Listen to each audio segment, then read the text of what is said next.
Sinimula na ng mga kababayan sa Nova Scotia ang kanilang pagdiriwang ng Filipino Heritage Month. Mga pagtitipon na anilay patuloy na lumalaki taon-taon.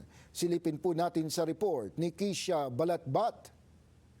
I have one event lang kung, instead, we can have many events throughout the month.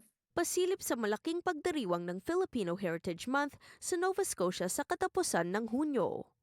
Ito ang nakita sa Philippine Fiesta by the Waterfront sa Halifax nitong Sabado.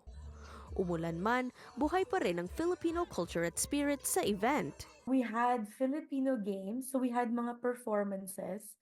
We started off with singing, song performances, and then the other half of the program was the cultural performances. So we had performances like Tinikling, we had Singkil, and then we had kids also perform a fashion show as well with the different traditional costumes of the Philippines.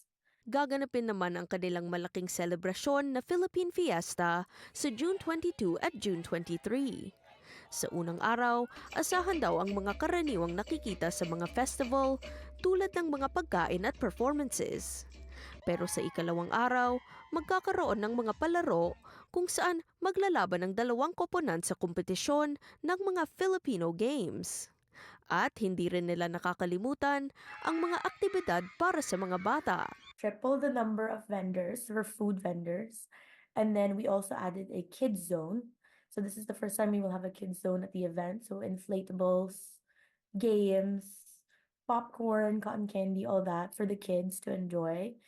Because alam mo naman, yung mga Filipinos, ang daming kids. So we decided to provide something and some entertainment for them as well. Bukod dito, isang flag-raising ceremony ang gagawin sa June 12, habang Filipino Mass naman ang magaganap bago ang pagsisimula ng Philippine Fiesta sa June 22. Ikinatuwa ni Lacson ang mga iba't ibang pagtitipon na isasagawa nila para sa komunidad. It's just getting bigger every year. And the success just shows every year with the amount of people who show up, the amount of people who join. So it's really nice to do that. So to end the whole month, we actually have an after party happening, which I will be hosting for the vendors, and that will be on June 29th.